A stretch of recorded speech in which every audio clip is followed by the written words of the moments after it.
This is the Athlete Mindset Podcast, hosted by Bonta Sumii, and it's all about mental health in sports. This podcast is presented and produced by Sports-epreneur, part of the CASSource Network. This podcast series is a space for conversations with athletes, coaches, practitioners, and stakeholders in sports. And it's where those individuals share their perspectives, experiences, and thoughts on mental health in sports. I am Eric Kasimov, the founder of CASSource and the creator of Sports-epreneur, and we're hosting the Athlete Mindset Podcast on this platform as I deeply believe these conversations are essential and deserve to be prioritized. If you would like to be featured on this show or one of our many other shows, or if you are looking to create your own content, please reach out to us. You can find us at sportse.io, or you can connect with me on LinkedIn or Twitter. Bonta Sumii is a psychotherapist and mental performance consultant to high-performing athletes at the youth, collegiate, and professional levels. She's the first ever mental health and performance coach for Oakland Roots SC, a men's professional soccer team in the USL. Lisa is the founder and CEO of Ath Mindset, and she's the host of this podcast, Athlete Mindset.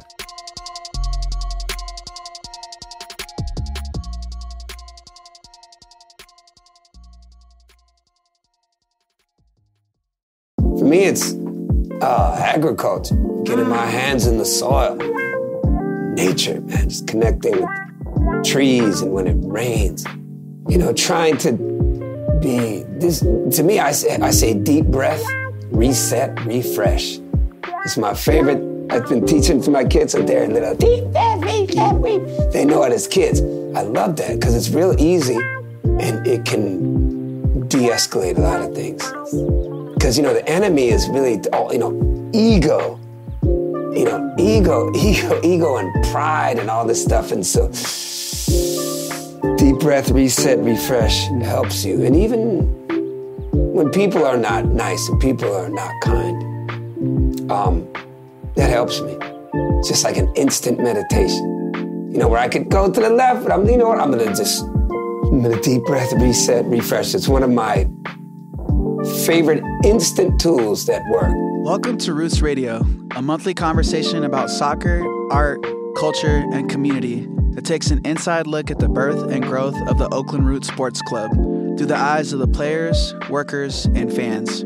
We're your hosts, Bonta Sumii and Richie Nuñez. And in this series, we interview special guests from the worlds of sports, culture, media, and social activism.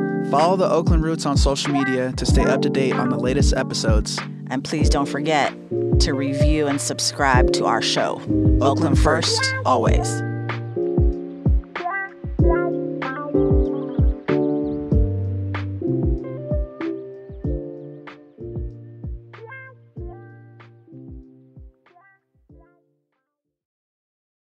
Why don't we start by introducing yourself? What's your name and profession? What is my name is always controversial. I remember waking up from a 3-week coma once, and the nurse was like, "What's your name? Do you know your name?" And I had grown up in Oakland, so I had given so many aliases, being a child of the streets, that I did, in fact, go, "What is my name?" And I've changed my name several times. So when you asked me that question, it triggered me. What's my name? What is my name? It's interesting. Today, right now, I'm Mr. Fantastic Negrito. And tell us a little bit about what you do as far as your music. Music. Well, I'm a recovering narcissist. So what does that mean to you when you say that? Yeah, it means I've survived a lot of awful things, and my coping mechanism was extreme narcissism to cope with all these things I was hiding. Mostly pain. Parents give you a lot of pain. I could sit down with both of them. We could break it down like what your dad did and your mom what do we do moving forward in life? So then it comes back to music. Okay, so, I knew I was an artist, not a musician. I mean, I found the musician part boring, actually. I think I knew I was an artist and I wanted to express. And I knew, and somehow I had this ability to do music. I mean, I could have easily made cookies and I could have easily tried to paint, but that was a good, somehow it was something I was in sync with when it came to pianos and guitars. And most importantly, storytelling. So for music, it's been a very long, interesting journey. But that is my medium for now. And as far as that drive for that music and to produce and create that music, and it sounds like it's not just music, it's artistry, it's production, it's farming. Where does that come from, that creativity? What is a good question?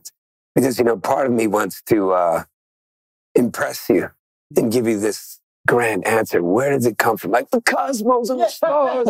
Let's sit out in the pentagram. I don't know. What is it? Who knows where it comes from? I think it's thousands of years old. Perhaps it's the most, truest form of communication before human beings could talk to each other.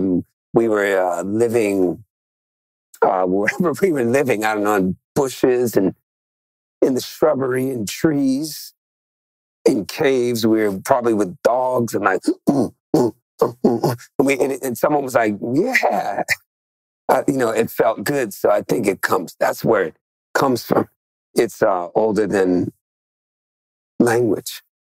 So what we're doing now, this thing called language, and, for you, you're from Chile, there's Spanish and English, and what is it? Yeah, I think it comes from all those places. They're ancient, they're old, they're necessary.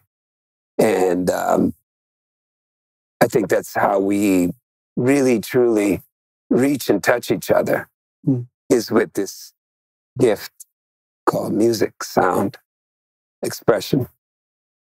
Yeah, and creation itself. I think what you're talking about, this is the vibe I'm getting, is that it comes from your ancestors. It comes from a deep, deep place in you inside. Yeah. And then your ancestors. Well, they're your ancestors too. Yes. And they're yours. That's what I'm trying to just say collectively. That's where, because we're, this whole thing of like country, it's pretty new. It's very new, actually. It's quite fabricated. But I think it just comes from us and like our beginnings and harmonizing and vibrations. And it comes from suffering too, truly, thousands of years ago, maybe it was a union, a wedding, a child's death, an annoying neighbor. And somehow we had to come to terms with that stuff. And I think it was sound. And it varies everywhere you go in the world. It's different sounds, different scales. And the healing aspect of it, it sounds like, from the suffering, from the trauma, like you were talking about with our parents and the things that we've experienced. We've all been there, but there's a way you access it.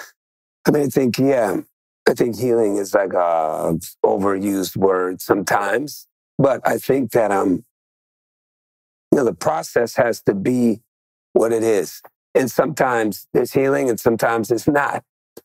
Sometimes you're going through it. So I think it's different for everyone, and sometimes even, we see not healing is also. I look at the community I come from, where I'm about to go down and take a left here. I look at African Americans. Sometimes I think we're in this perpetual, some of us, not all of us, state of poverty and suffering. You see, like, other immigrant groups have come out of it, and sometimes I look at us and I go, we seem to sometimes be in a cycle. But, great music comes out of it. That's for sure, and great art form comes out of it. But I'm not smart enough to break all these things down or even qualified, but these are things I think of as I'm talking to you guys and we're having this discussion. And being you, that's all we want. That's impressive enough.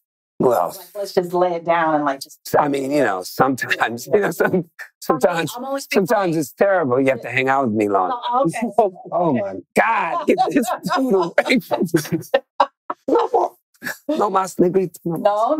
Of course. I'm horrible too, which is okay. Totally. Right? Yes, please. That's how I'm working on that, but it's I'm definitely that. Look out. Yeah. before you joined us, we asked you to send us 3 songs that you wanted featured. You chose 3 songs from your most recent album. You figured why not? It's recent, you know. Yeah. I wanted you to tell us about Grandfather Courage. I wanted you to tell us about Highest Bidder, song that you wanted featured. It's funny, Grandfather Courage happened right in this room, and it was just upright bass player here, piano player sat there. I think we did use drums. I think, drummer was in the hallway though.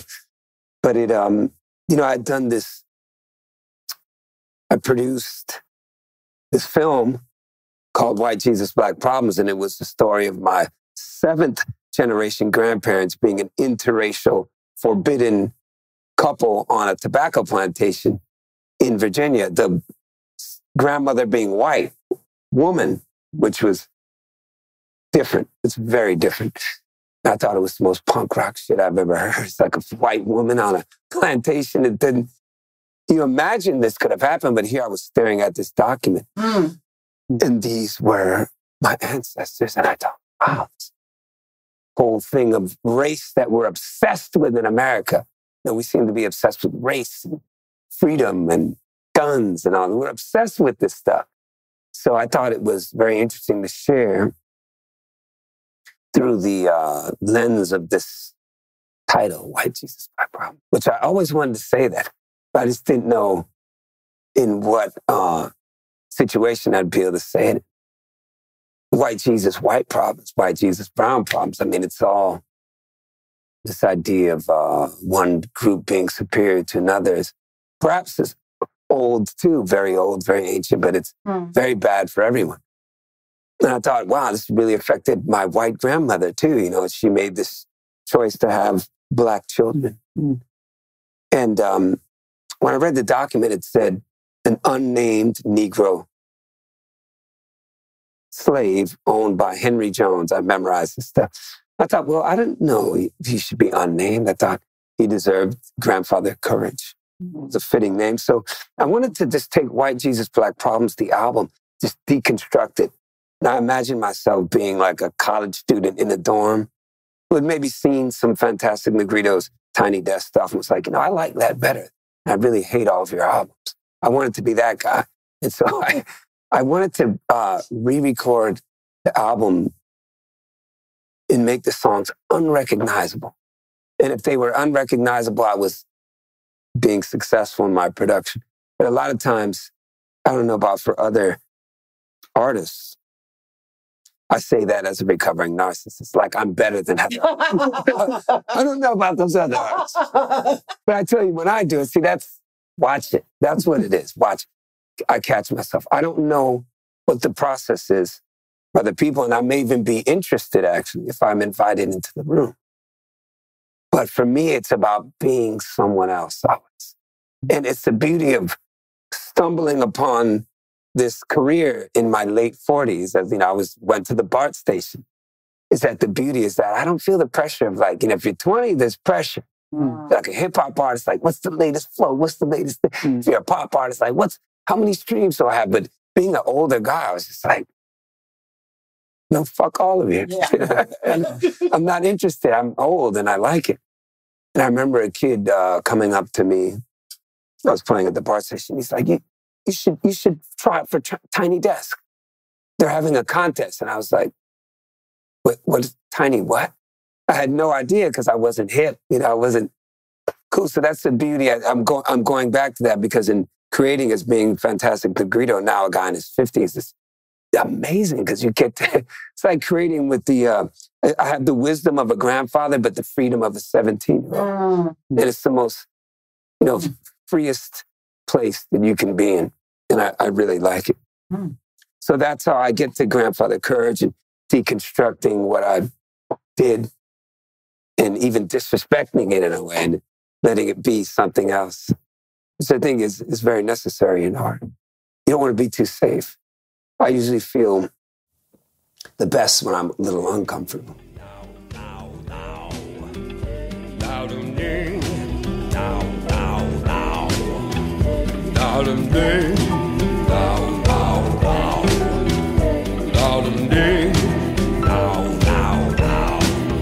Oh, satisfied myself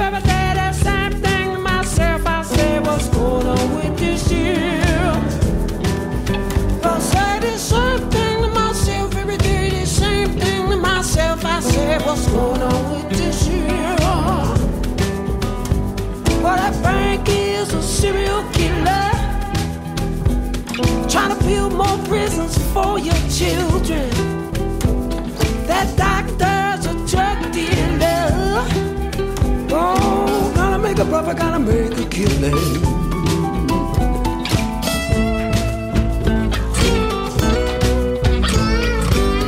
Everything goes to the highest bidder. Everything goes to the highest bidder. Everything goes to the highest bidder. Everything goes to the highest bidder now.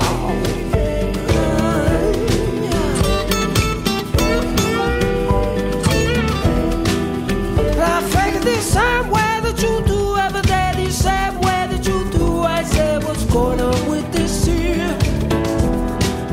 I figured this same way that you do every day, the same way that you do. I said, what's going on with this here? Technology feeds the spiritually dead. Fantasies that live inside your head. Wait, now you can't go. Wait, now you can't go. Wait, now you can't go home no more.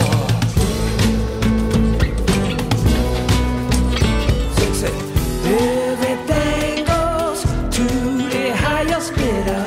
Everything goes to the highest bidder. Everything goes to the highest bidder. Highest bidder, I think it came from my story of why Jesus' Black Problems, when I realized that they didn't kill my grandparents in the 1700s for race mixing, little race mixing. You know, I think it was about money. They thought, well, I need to make money. I'm Henry Jones. I own these people. Indentured servants were owned for 7 years. And I think it kind of, again, our obsession with race. I was like, wow, we get so obsessed with that. But we may be looking at the wrong thing. We should maybe look to the right over here and see that people wanted to get paid. Just in that time, they wanted the finest carriages and the finest, wigs and the best servants and the best horses, and I think that for me, I don't know about other people, I was focusing on, it's really money. We're really obsessed with, my race. No, it's the money. Mm-hmm. It's the money. And the whole institution of slavery was based on money. Mm. And indentured servants, the money will take your money too. In any other place we're going to conquer, in the Spanish conquistadors, they were looking for gold. It's just money. Yeah, so I realizing that helps me get past a lot of things. Mm. And look at that, human beings have the capacity to love and the capacity to be completely greedy. And I don't think that works. Mm. I really don't think it works at all. I don't think there's a future in it. We're just really divided. Mm-hmm. And I can tell you that from being married. It's like, if you want everything and you want to be right all the time, you ain't going to make it. And personally, that makes you kind of an asshole, So it's about giving and taking and understanding, okay, you want a little bit of this, and I give you a little bit of that, and maybe this, I'm going to compromise this, and boy, I don't like this. But you know what? In order to make this thing go, I'm going to go along with it. Because if I don't, I know that everything goes to the highest bidder. And the highest bidder wins. And they win. That's a small percentage, that runs everything. They win. We all lose. And it's not my big mouth. Look at what's going on in our cities. In our progressive, democratic, left-leaning cities, go to San Francisco. I got kids in school. So that's where it comes from. And it goes back to that plantation. Like deconstruct. I keep saying deconstruct. Like that's the only word that I know. Just think of another word. But yeah, just taking apart that whole idea. We're obsessed with these things and we're staring at these things over here, but really it's just right there. But we're like, this like injustice and this thing and no peace, no justice, whatever, the slogans and the bumper stickers, but it's right there.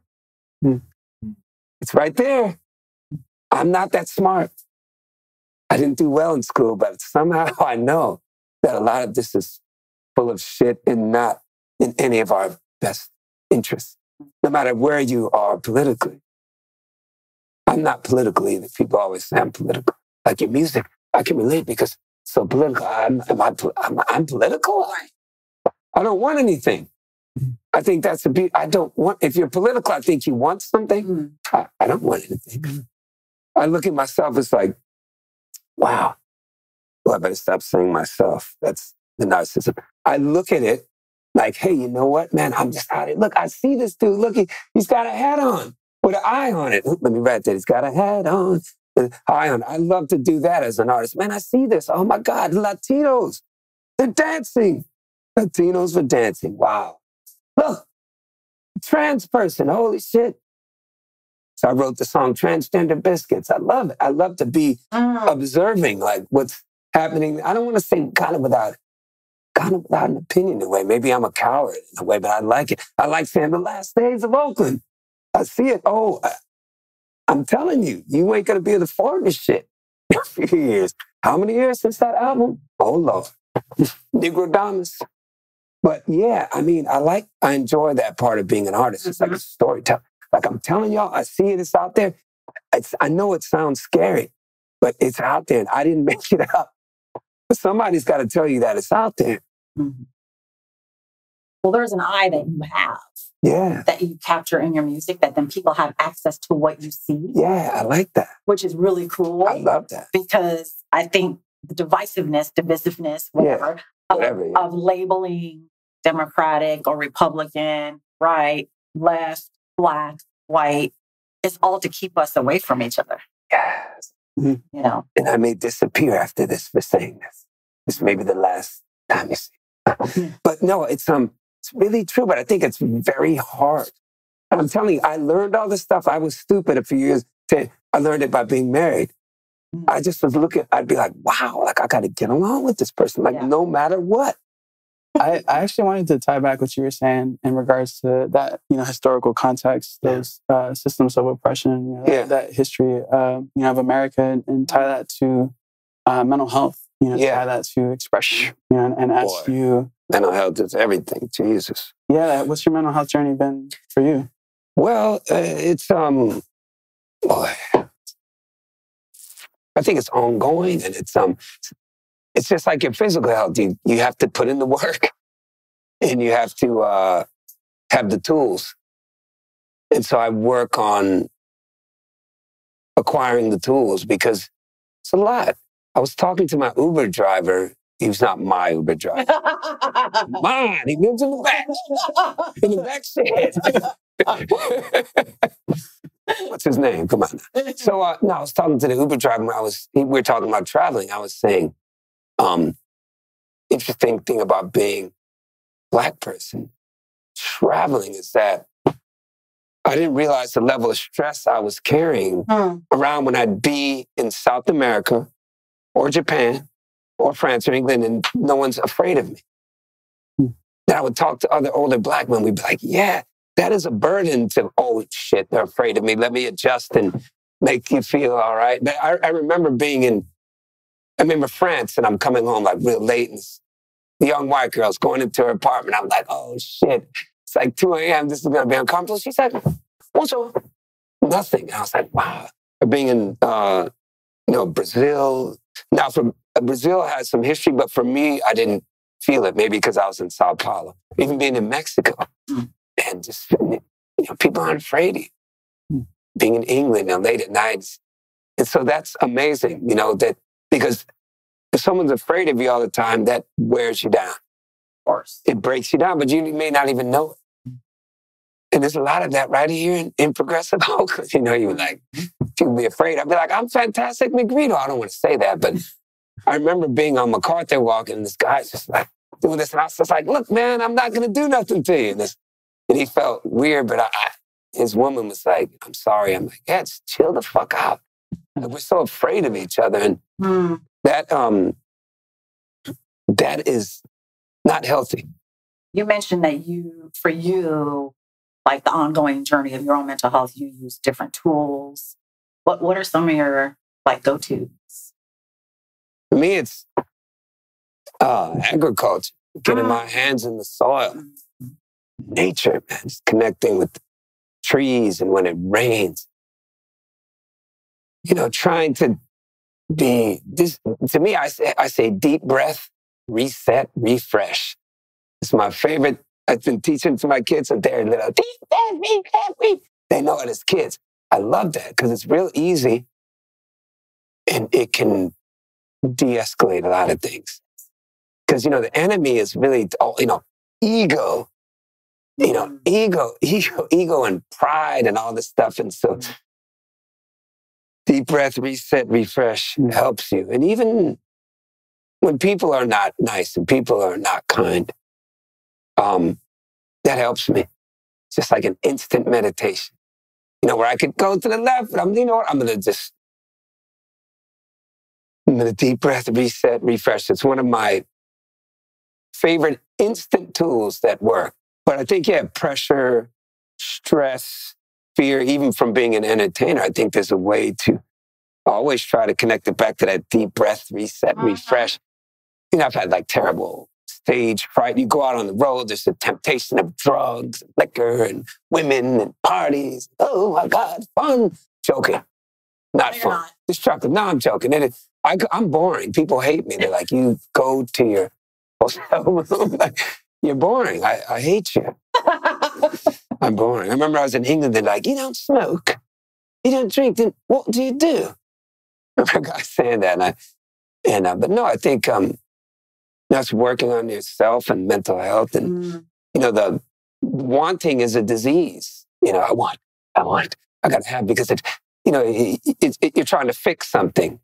I'm trying to fix this thing, and if I take this, if I smoke this, then it takes me over here. It takes me over here rather than confronting. Sometimes you just have to be terrified. I'm like, okay, I'm going to be terrified. I was in an accident, which left me in a coma 3 weeks. So I have really a lot of anxiety driving sometimes. When I'm driving, I got to tell myself, you know what? I'm terrified and I got to be, this is what it is. This is going to be terror. And you acknowledging that keeps you safe. Yes. And making the right decision. Yeah. Right? Yeah. I hope so. Yeah. It's not something that I've mastered, but it's just when we talk about like mental health, these are some of the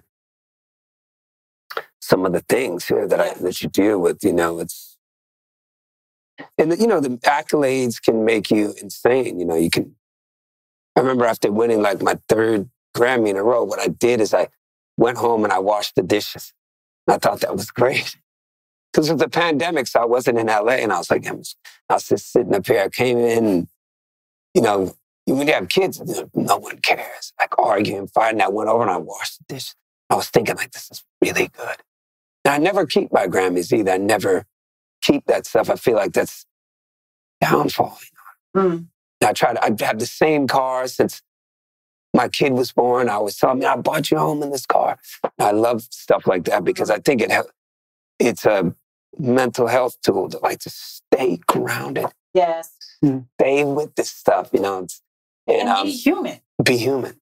Washing dishes is what humans do. That's what we do when no one's looking. Yes. And so I can totally see that. And back to the farming, it's like that's everything. It's like upcycling. You see my shirt, it's like this is all part of my mental health journey. Or these pants, well, as Dave Chappelle said, you didn't get these in the men's section, player. But it's okay, Hey, I won't pick my kids up from school in them. But yeah, I think there's something beautiful about like, I met one of your artists through Habib.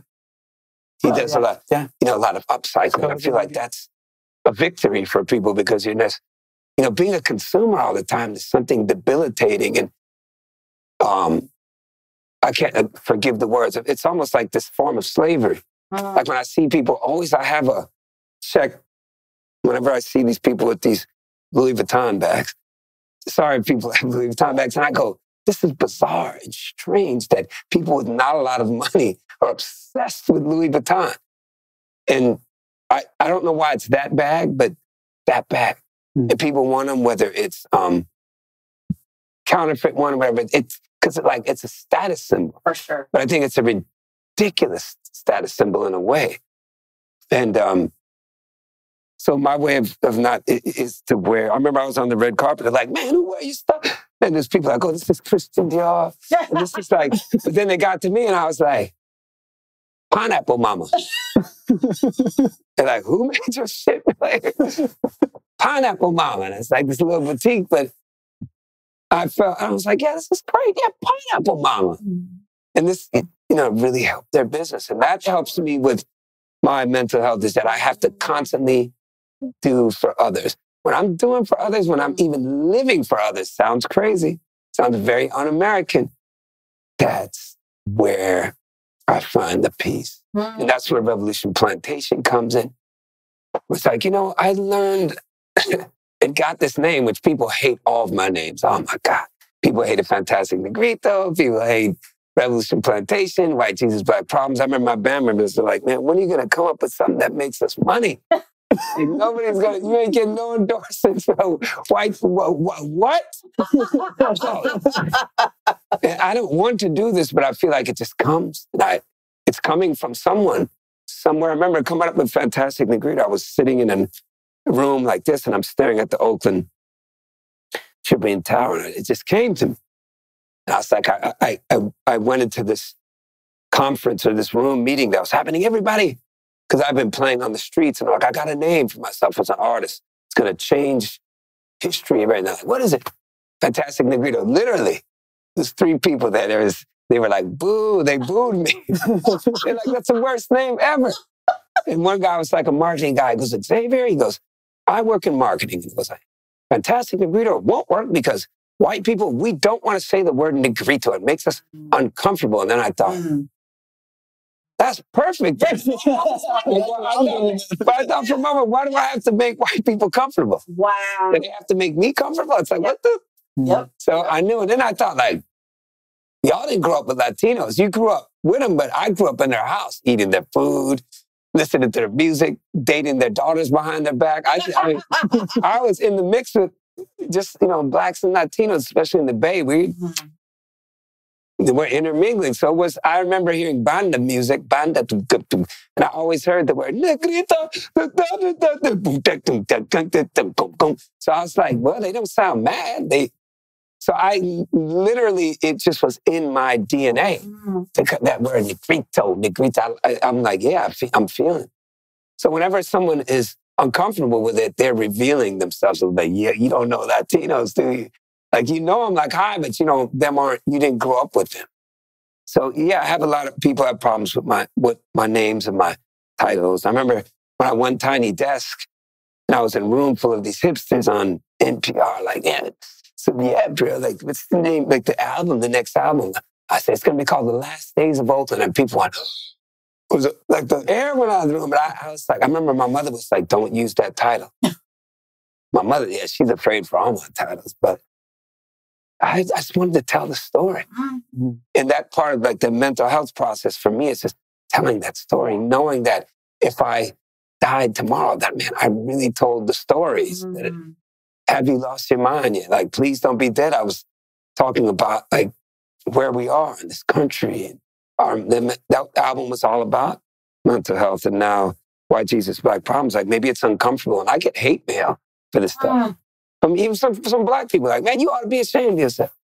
Why would you say something like that, all that? I'm not saying anything that crazy, actually. You're like, yes, you are. You're saying a lot of things that people think. And I'm saying like why it's hard for my little black children like to watch Netflix for me to go, okay, who are the heroes here? Oh, shit. Right. Oh, my God. That's not to be anti-white or anything, but our heroes also need to look like us. And they have to be black and brown and white and Asian and whatever, and mixed race. This is all beautiful. Because, man, I travel the world, y'all. I've been on 6 continents. And most of the world is not white. I'm sorry. Yeah. It's just not. And there's nothing wrong or right about that. It's just, I think it's great when there's a representation and we're telling the truth. I like those 2 things. And these help my journey of mental health. But the physical part is being in the garden, touching that soil, man. Composting that chicken manure, planting something and watching it grow and knowing that plants are like people.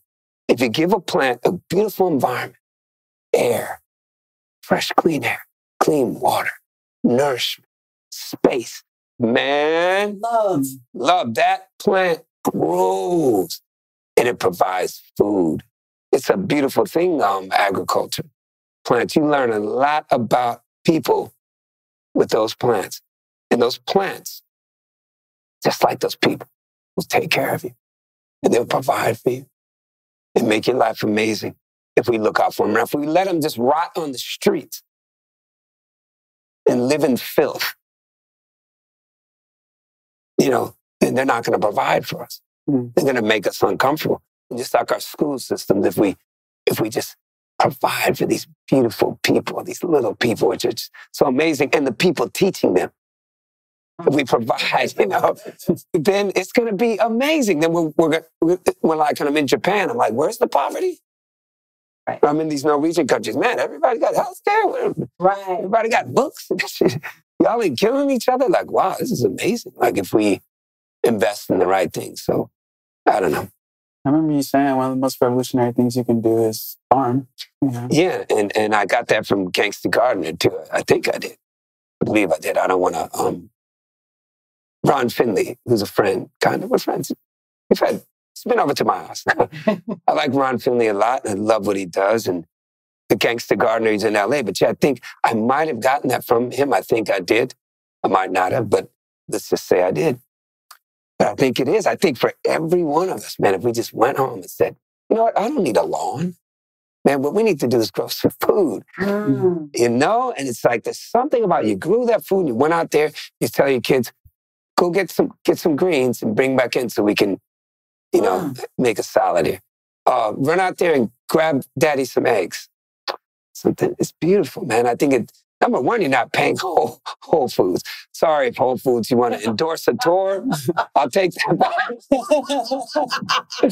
When you ain't it's nothing. So let me just tell you, grow your own shit. It doesn't take that much.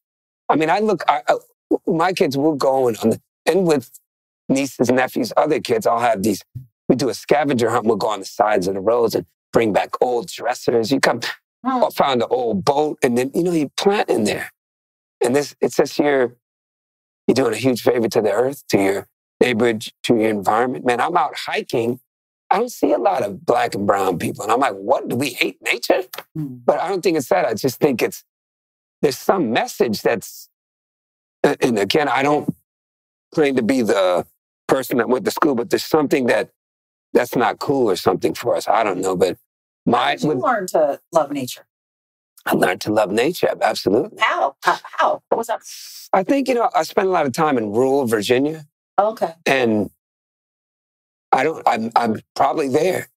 And I saw, my grandmother, and I come from these generations of people that lived in the country, but I think it's just growth too. I don't know. Because I grew up as a kid in Oakland. I wasn't hiking in the hills. No. Felt like that was some white people did. You hiking? Not hiking, I'm kicking it at the mall. Mm-hmm. But I think with Revolution Plantation, they help change that. Tell us more about Revolution Plantation. I mean, it came from one day like this with cameras, bored in Virginia in the 80s. With my grandmother, big ass camera, I'm like, Grandma, tell me about segregation while I was just kicking back. Tell us about Jim Crow. So I was expecting one thing, but my grandmother said something that shocked me. She said, honey, little lady, she was in her 90s. Honey, we didn't have too many problems with white folks because we didn't have to ask them for nothing. All of a sudden, I sat up. What? I wasn't expecting this. She was like, yeah, your great-grandfather, Brown, Benjamin Brown, we had hogs, we had chickens, and the neighbors, they grew this, and the next neighbor grew that. And I'm like, 20 years later, I was like, oh, Grandma was talking about a collective. And I thought that was amazing. No one had ever said that. No, we win. We win. We don't lose. Even in the worst of the segregation in the 20s, it's like there was, Oklahoma and Black Wall Street. We'll be all right. If we trust each other, and we work with each other, we're going to be all right. And I love that message. And I thought of the revolution plantation, like taking that word, which people hate. Don't say that word. Well, like just taking it back and making like a plantation would be a powerful thing. If everybody's free, you go on and people own it, So that's where it came from. I thought of this idea where, and I hate to say like helping people. It just sounds so cliche. I'm helping people. Helping the underprivileged. I don't like that. It's condescending. Mm. I like that. Like we just like getting together and you're actually helping me. But if I have the space and I can open it up and I have some knowledge and I'm one of the elders in the village, I need your help and you need my help. That's where I love that. The other way, it's like I feel like I'm looking down on you. Like, well, you poor little guy here. No, you're not. You're amazing and you're brilliant. And let's help each other by peeling back some layers here. I love this idea. And that's where Revolution Plantation comes from. It's this idea of just, don't say deconstructing. Like all this, deconstructing. No, it's the only word I know. Breaking them down. We're going to compost it. I do love compost. See, it's this idea of like, what we're doing isn't working. I don't like it. I'm not a fan of it.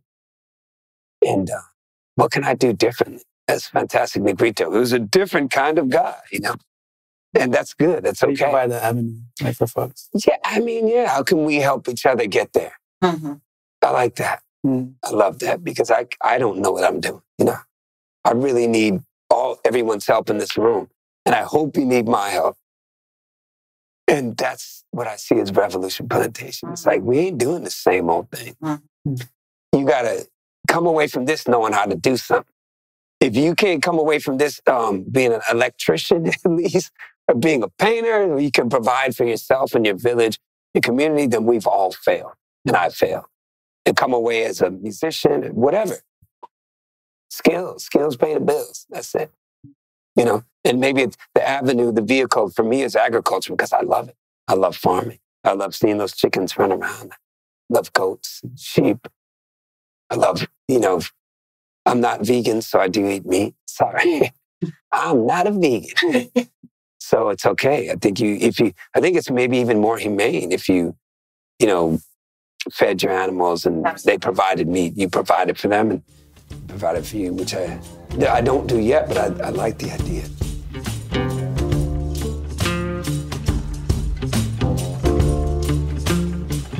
So I said, oh, Betty, I'm grieving. And the years keep passing me by, but I keep believing. The only thing that matters. Oh, Betty, all them days keep passing me by, but I keep on dreaming. One day we'll be together. Oh, my sweet, sweet Betty. I can hear your body talking to me sweetly. You're the only dream I dream of. Hear them sweet songs you're singing. I can hear them sweet songs you're singing.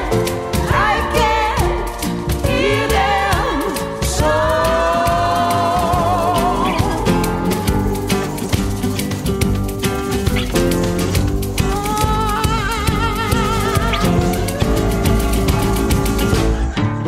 Oh, Betty, it's late in the evening. Staring through your window pane, it ain't relieving, but it's the only thing that I do. Oh, Betty, I can hear you laughing, cry, your tears they gleaming. You're the only thing that beats me. Oh, my sweet, sweet Betty. You'll be free in 7 years while I'm still bleeding. I wonder if you'll ever leave me. Hear them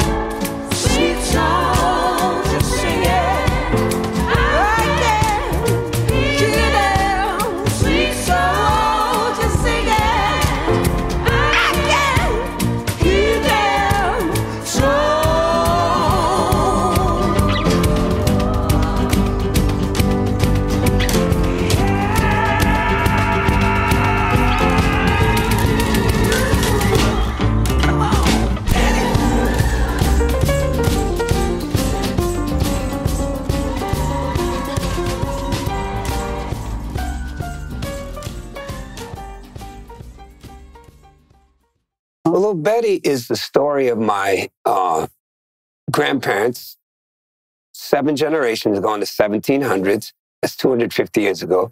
They formed a forbidden union on a tobacco plantation owned by a guy named Henry Jones. And I found this document, and it said, Elizabeth Gallimore, Betty, is presented in Amelia County Courthouse for unlawfully cohabitating with a Negro slave, in parentheses, unnamed, belonging to Henry Jones, and having several mulatto children. I was like, gangster. Like, damn, white woman, really? Really? Right. Oh, okay. I'm like, you want to be outcasted and killed? You like, how did it happen? That song was about Old Betty, about grandfather courage. How they made that decision. Then you got to come before the community on a slave plantation and go like, well, we're expecting someone. Yeah. So I wanted to pay homage to my Black enslaved grandfather and my white Scottish indentured grandmother. And I imagine that being him speaking to her. Oh, Betty, I'm grieving. The years keep passing me by, but I keep believing you're the only thing that matters. Oh, it's like kind of I would say a love letter, but they couldn't write. It's just like his feelings, mental health. His feelings, he wanted to express who he was as a human being for a woman that he loved. And she was a man that she loved. And what's wrong with that? That is beautiful and powerful. And what a middle finger to white supremacy, because the interesting thing is that the babies were born, and guess what? They were deemed by the court, according to this document, well, damn, they can't be slaves because the woman is not a slave. Because they never imagined a white woman would do it. Exactly. They thought Black women were having it against their will. You have mulatto kids, more slaves. More money. Yep, the mass, highest, everything goes to the highest bidder. Master coming around, okay, your turn. I'm hitting your woman.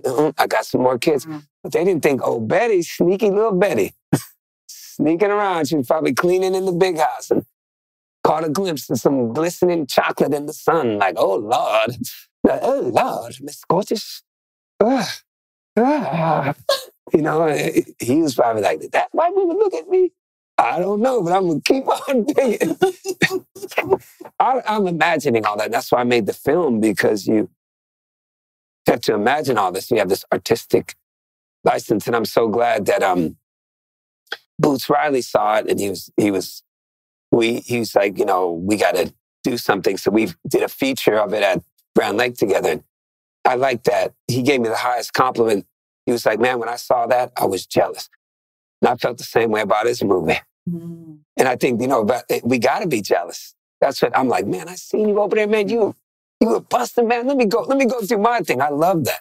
I love competition in art. Yes, everyone don't get a medal. Sorry. And that's beautiful. Everyone shouldn't get a medal. Watch, I'm going to get hate mail. I always get hate mail. I should make an album of the hate mail that I get, but I'd get sued because it'd be like copyright infringement. But no, I don't believe that. So I'd go out there and work for it and go fail. Because when you fail, that's when you become mighty. Man, I got a lifetime of failure, let me tell you something. Man, I was signed as a 20-year-old. They gave me $1 million. And I failed. $1 million. I was humiliated. I felt like nothing. And I lost my hand in a car accident. And I failed. Look at that. And it can't move, but boy, I won 3 Grammys. You know what I mean? So it's like you got to fail. You got to fail to find out who you are. That's what made me walk out to the BART station and start playing, because and upon doing that at 47 years old, now I had even friends who were like, bro, come on. You're going to try.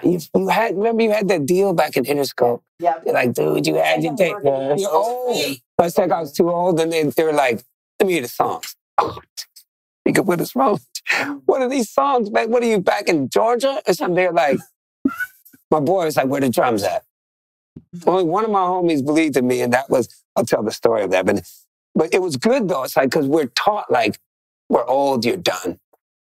And like, it's got to be, look, if you're going to do it, okay, it's got to be like this. First of all, you should be like a black dude doing like soul music with a white band. That works.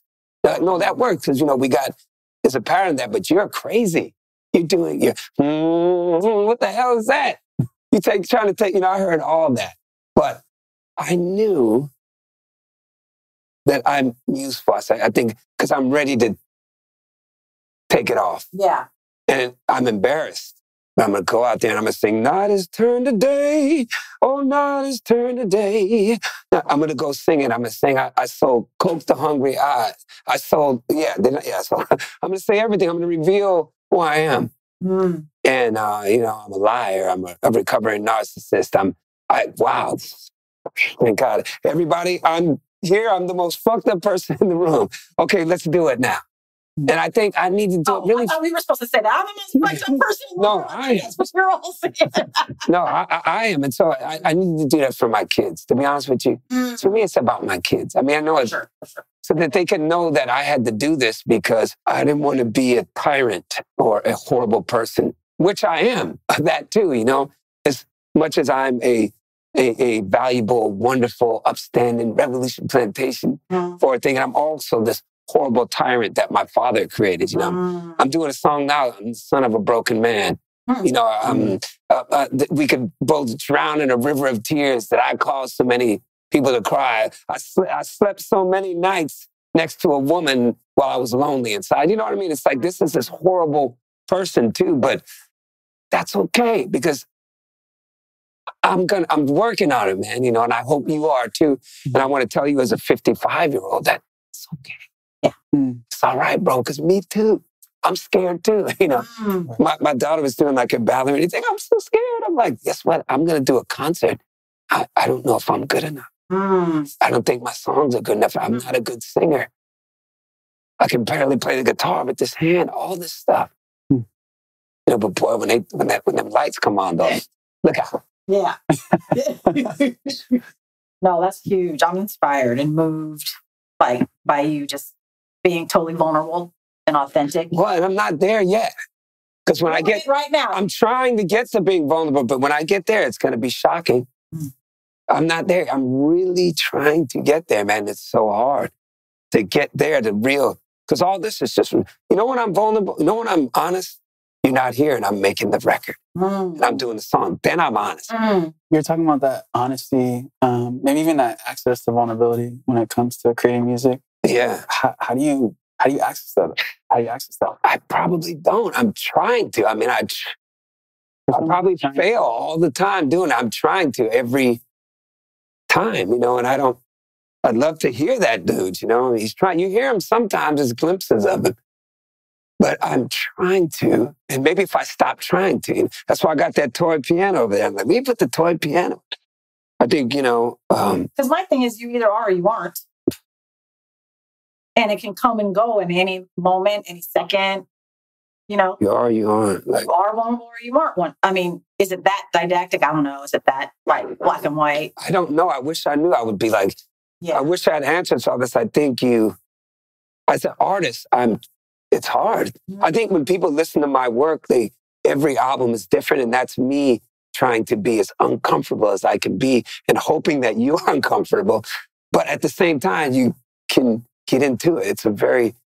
It's tricky because if you become, as older guys, I listen to my teenagers' music and it's like same trap beat, same hoes and bitches, up in the club, on the street. Then I'm like, okay, it's the same formula that people know that it works. So it's not interesting. Yeah. It's not interesting. It's interesting when someone comes along and I don't want to say deconstruct. There are people that break through and they're doing it differently. They may be talking about the same thing, but since I'm so old, I can reference the most popular person I could hear would be like a Kendrick or even I get glimpses of these Vince Staple people like that I have exposure to some people like that. And I was like, wow, that's interesting that they're really thinking about this, and it's not just, I don't want simplicity because that's kind of looking down on people, but you're just stepping outside of it and becoming uncomfortable is important. as an artist. I don't know about as a person. I think it's amazing that you can say that. I mean, you are a person and an artist. I think that in the work that I do, there's like a, to get to the next level as an athlete or as a person or in your relationship, you have to be uncomfortable. Okay, well, thank you. Then I'm on to something. You are. I love that you keep saying it too. Yeah, I think that because it's hard. Yeah, it is hard. It's hard. Because it can either knock you down permanently or temporarily or raise you to the next level. And that's a risk some people don't want to take. Yeah, well, who wants to completely reveal themselves and then get laughed at?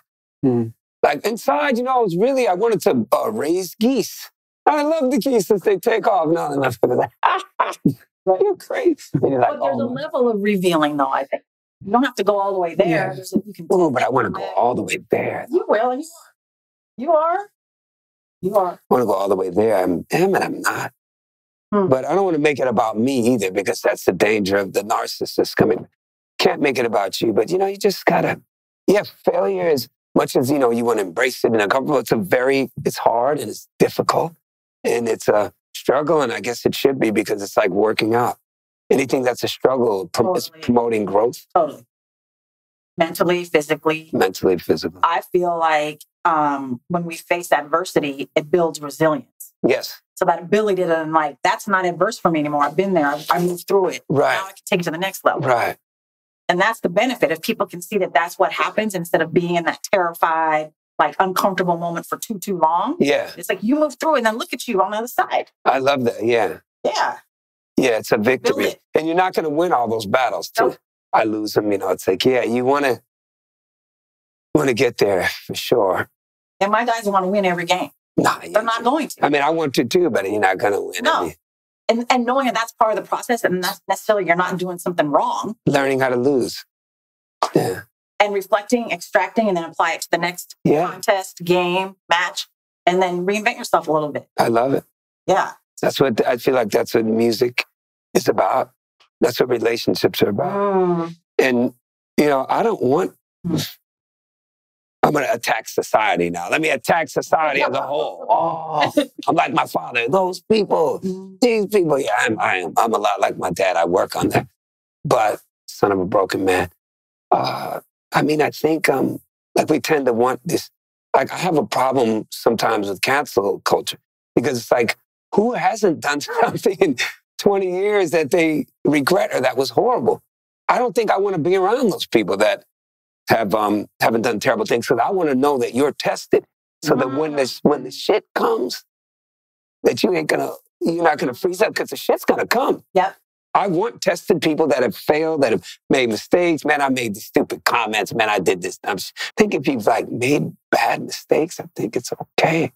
If you're on the redeeming yourself, and I'm sure that doesn't make me popular again, but no, I think it's great, because people need to expect that's what one does in life. Yes. That you're a human. You're not a robot. You're going to, fumble. You're going to fumble. We don't want these. I don't want these perfect robots that have not done anything, that have no dirt. It's not interesting. It's not even human. I want to transition the conversation into the last part, which is really about Oakland. We've been talking about your ancestors, about your parents. Yes. What's the story there as to how they got here? Just growing up here, you were talking about growing up here too. So you're talking about Oakland, California, Oakland, the Bay Area, talking about Lake Merritt. You're talking about international. It used to be East 14th, Merritt Bakery, all the soul food restaurants used to be. You're talking about the Black Panthers. You're talking about the Hells Angels. You're talking about the East Bay Dragons, talking about a microcosm of what the world can be. Talking about Silicon Valley. You're talking about music from as diverse as Metallica to E40, Carlos Santana, Sly Stone, to MC Hammer to Too Short. You're talking about very interesting group of people. And where you could go out and get the most amazing food anywhere: Filipino food, Chinese food, soul food, Mexican food. I don't know about Chilean food. You're talking about some of the most mixed people racially in the world. It's a very interesting place. But then you're also talking about a city that's now losing that.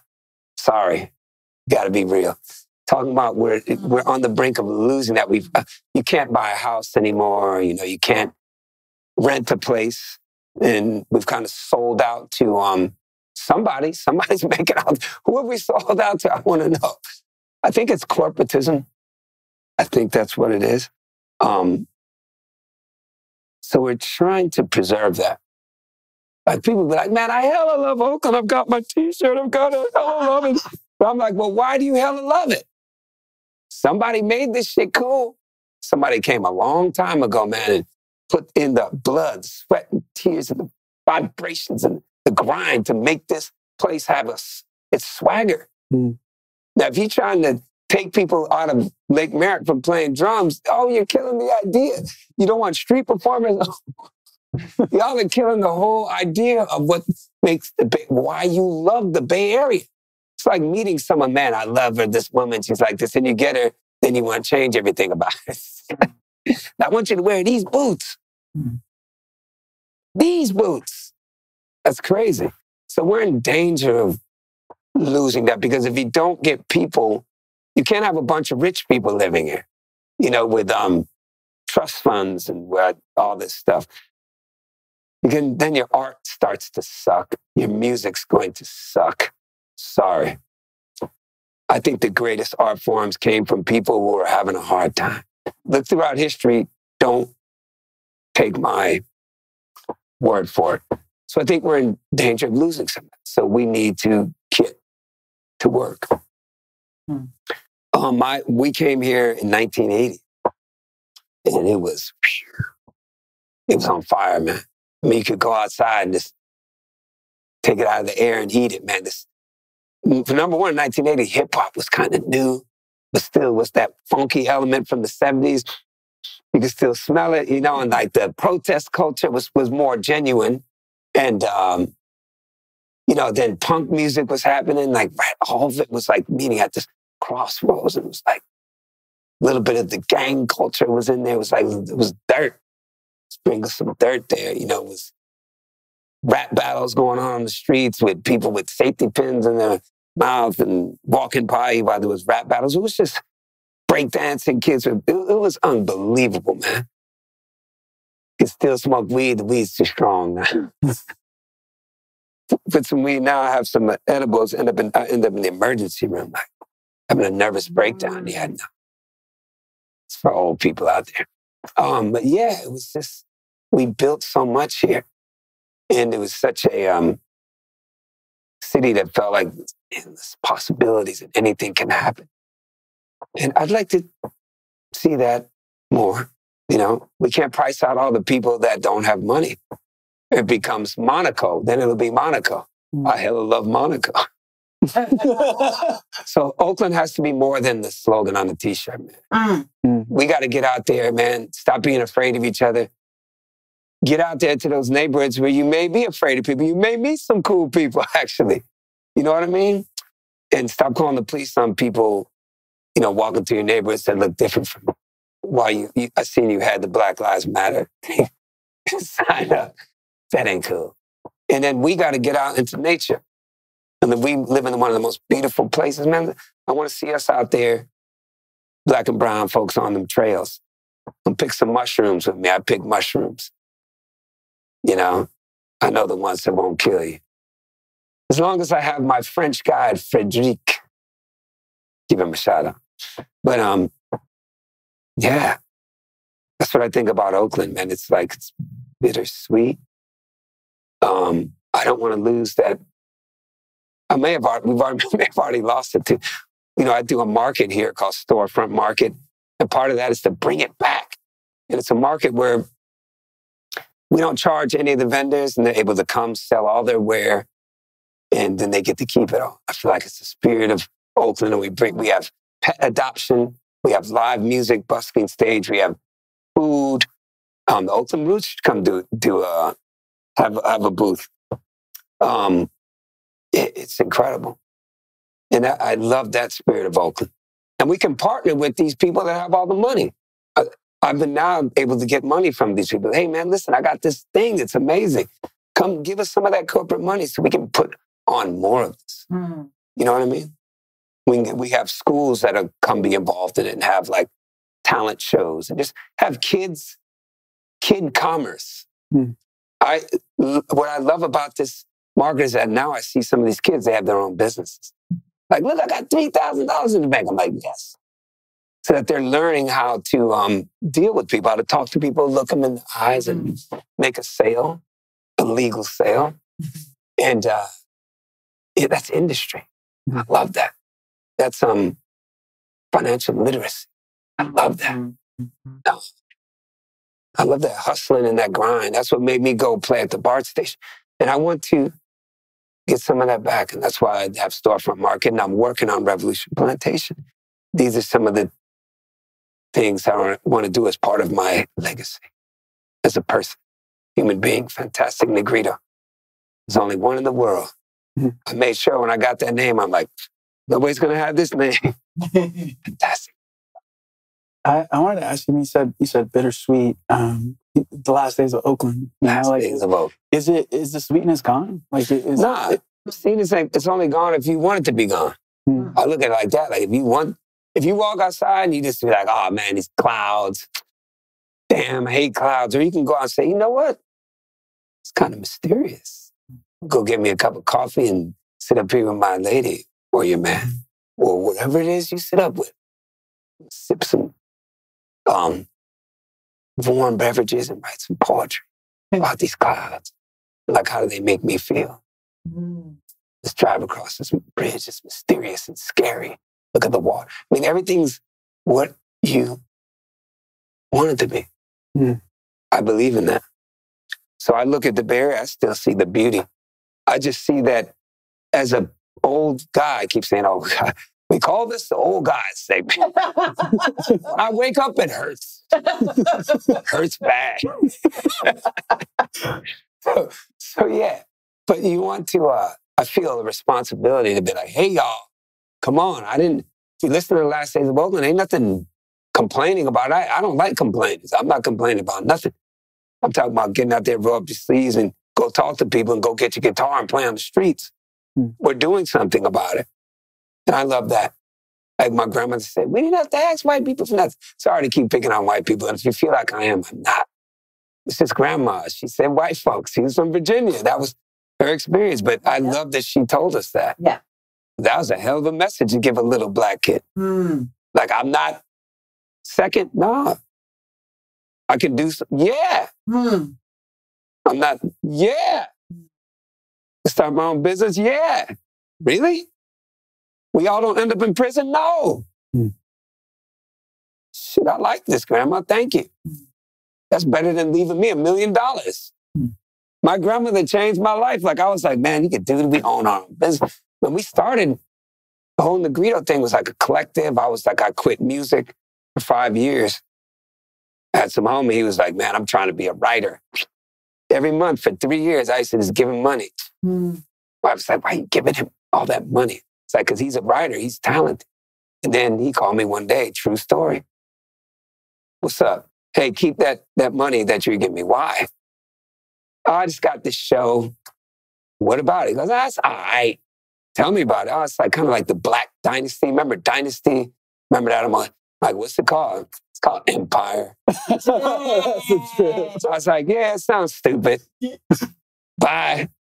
I remember that phone call. Then they're like, oh man, guess what? This show's #1. I like it now. And I'm like, okay. Like, I never watched that shit. I don't watch nothing. I got kids. So then they were like, yo, man, you should start playing music again. This is how this all started. Wow. By taking my grandmother's advice, by being a collective. Yes. And I never asked for that money back. I never asked for that money back. And I'm most proud of that shit. Because that's like something like you got to get past that. Now, don't come asking me for money, y'all. Negrito, I heard that you won't ask for this back. So you got to know when to do it. I was like, this dude was talented. He went on to do big things, but it was like, then he came back like, man, I think your music you had some music, remember? I was like, man.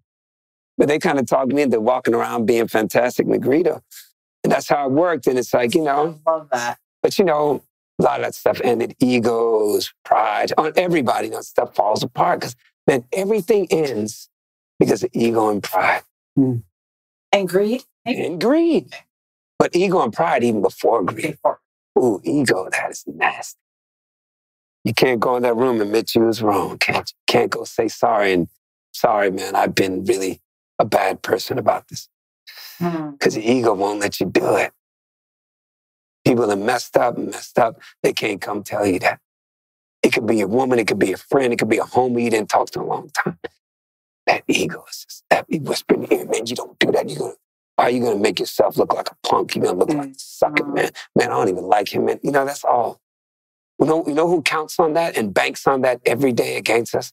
Corporation.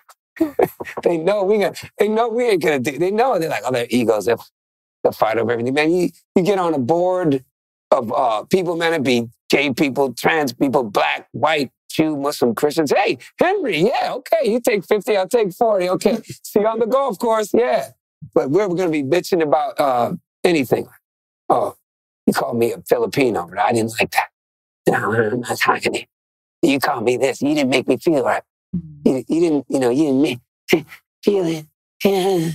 And I'm not talking to you. We do that all the time. Like you people, like you Latino people, you did this, and you black people, we're on that all the time. We can't even take the next step. We can't even go like that because we're stuck. Because I go back there, that's the devil. It's not the oppressive system. It's ego and pride. We get past that, I promise you. I learned that from being in that collective. My ego, man, here's $3,000 all the time because I need to do it. It's good for you, man. It's good for you. You understand? It's good for you. And then they came back, this is good for you. And you know what I get to do? I get to tell that story. Yes. That story's worth $10 million. Yes, it is. Because now maybe a couple people will go do that. Yep. And it's hard to do because it's not American. It's un-American. Americans, I did it myself. I went out there every day. I pulled myself up by the bootstraps. I worked, yeah. Talk about ego, but you know what that's doing? You didn't do it by yourself. You know how many motherfuckers put up with your shit and let you sleep on the couch, let you do this, maybe borrow some money, maybe you paid it back. Man, they put up with you. You practicing your guitar. It's terrible. Your homie's like, yeah, okay. Yeah, people, your girlfriend was like picking you up. It's cold. Going to the picking shows. you up, going to the shows. It's 3 people. You're just not giving those people credit. Nobody did it by themselves. Not Michael Jordan, not nobody, not LeBron. Somebody put up with you coming home late. You can't deal with the kids. They watching the kids by themselves. So I hate that idea of self-made. When I see that, I hate that. Self-made person, that's the most egotistical, narcissist bullshit I've ever heard. Nobody ain't self-made. Your mama put you and your mama birthed you. That's it. The birth, I've seen a live birth. It's traumatic. And somebody put up with you and helped you and nurtured you. And your teachers even, teacher wanted to kick you in the neck, but they didn't. So I like that, You spitting bars, they were terrible. But your homie was like, yeah, that's cool. But that was horrible until you got there. They put, it's like every step along the way. Like I went to the BART station to play, but people put up with it. Their encouragement encouraged me, Remember people called the police on me when I used to play on 25th and Broadway. Well, yeah, they did. I think some of the bar owners, because I used to have crowds, they didn't like that, the bar owners. Remember the police come up, Oakland police, I got to give them credit for this. You really from Oakland playing this music sounds like the South. They're like, keep doing it, bye. They're like, it sounds good. So I got to give them credit, But it's a village that helps each other. It can be beautiful. That's what I'm looking for. If I just get 3 people, I'll be good in my lifetime. Got 3 people, and we did it. Oh, we did it, man. We pooled our resources. We got the village. That's beautiful. I mean, the most revolutionary thing we can do is all move in together. We can do that, but we can't. But if we could, think like immigrants, everybody in the same house. We're going to make all the housing prices go down. Something, you know what I mean? Just rebel against this thing that's killing us. Don't come trying to move them with me either. I don't want your ass, but I like the idea. Richie loves this. My mom lives with us. Well, that's amazing. Generational family. That's amazing. That is it. I'm for that. Yeah, and my kids get to know her. Yeah. They get to have these conversations and I listen at the door. Yeah, no, let's get back to, at least let's try with that. Now I can put a yurt, I can put that up and then you can bring, you can move in there, a family, but no, I love the idea. If I've always had family members, my nieces help raise me. I'm like, you're going to live with us, be part of our family. Yeah. That's how you make it, man, Before we wrap up, in the last song you want featured titled "A Man with No Name," the following lyrics really struck me. Listen to the winds of change, blowing on your shoulder, the chief of the village, sold your family and friends. Listen to the winds of change, growing, getting louder. The miracle is about to begin. Wow, I like that there. What's the miracle that you're referring to here? Now I feel like running away. You ever feel like getting away? They keep working me every day. Time keeps moving on. I like to picture myself sneaking, getting away. I think about it every day. Time keeps moving on. Never give up. It's a cold world. I can't make this shit up. Time keeps moving on. Listen, please hear my story.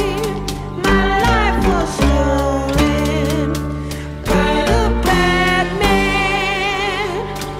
This is not the place for me. My life was stolen from my homeland. I feel like running away. I feel like getting away. I think about it every day. Time keeps making me old. I like to picture myself running away. They keep breaking me every day. Time keeps making me old. Never give up. It's a cold world.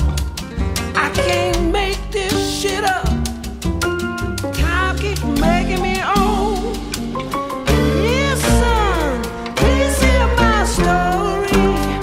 My life was stolen by the bad man.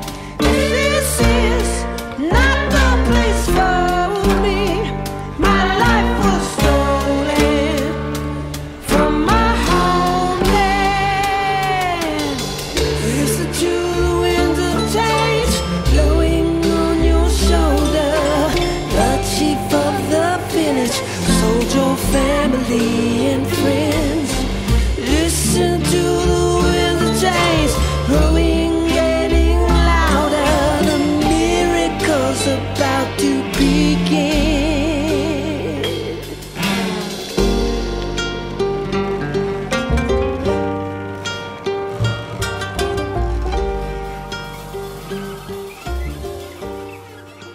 I think the miracle is what I'm talking about, the village. I think gratitude is the miracle. Gratitude is, man, do you know how powerful gratitude is? What I've learned in all the schooling I've been to or whatever, gratitude, it improves your immune system. It accesses joy and optimism. It helps you build generosity. It helps you manage stress. It helps you feel more connected to a person. I love gratitude. And when you express them, no matter what it is, you can say, I'm grateful I woke up this morning. I'm grateful for my breath right now. It doesn't matter what it is, but the act of expressing it, you get all those benefits. And check it out. Anyone else who heard it also gets all those benefits. I love it. I'm a gratitude, man. One of my songs, take the bullshit, turn it into good shit. That's what gratitude is. It's like, it's everything that you said, man. And it's like, even gratitude for the terrible things. That's been my next step. Like having this hand, I'm grateful for. I'm grateful for something really bad that happened because then I learned to have the coping skills. So I'm even like, okay, this is terrible. And I'm thankful, man. Thankful that it happened. Now I know. You best friend slept with your woman. So I don't know, something crap. I write too many songs, but you're like, now I know, motherfucker. You is not my best friend. You is not my woman. Mm-hmm. I'm actually, the pain's going to be there, which would be good songs. But then the gratitude is being, that's what it was. And then the forgiveness, I mean, it's just it keeps going. Because then the forgiveness makes you strong. Mm-hmm. But I think the miracle to me is, I know it's so simple that it's just gratitude. That's all that it is. Because if we all embrace that, the world will change and walk outside and be different. Mm-hmm. And all the stuff I'm talking, I fail at it all the time. But I think that's part of being a human being is that we're just on this long road. We're falling down. Damn, I was an asshole yesterday. Let me try again. Damn, I was stupid. Let me try. Oh, I failed on that. Let me just keep trying. And on that note, thank you so much. Welcome. Xavier, for your time. Appreciate it. Yes, sir. I'm grateful for the opportunity. I was grateful to sit down and share this time with you.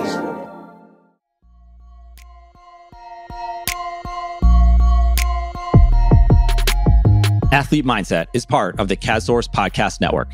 At CADSource, we love podcasts. In fact, we love building podcasts, everything from development to production. Because of all that, we're growing this one-of-a-kind podcast network. If you have a podcast or looking to launch a new podcast, then we should talk. You can message me on Twitter at Eric_Kaz or hit us up any way that works for you by searching CADSource on your social media app of choice. Let's talk about your podcast joining this one-of-a-kind podcast network, the CADSource Podcast Network.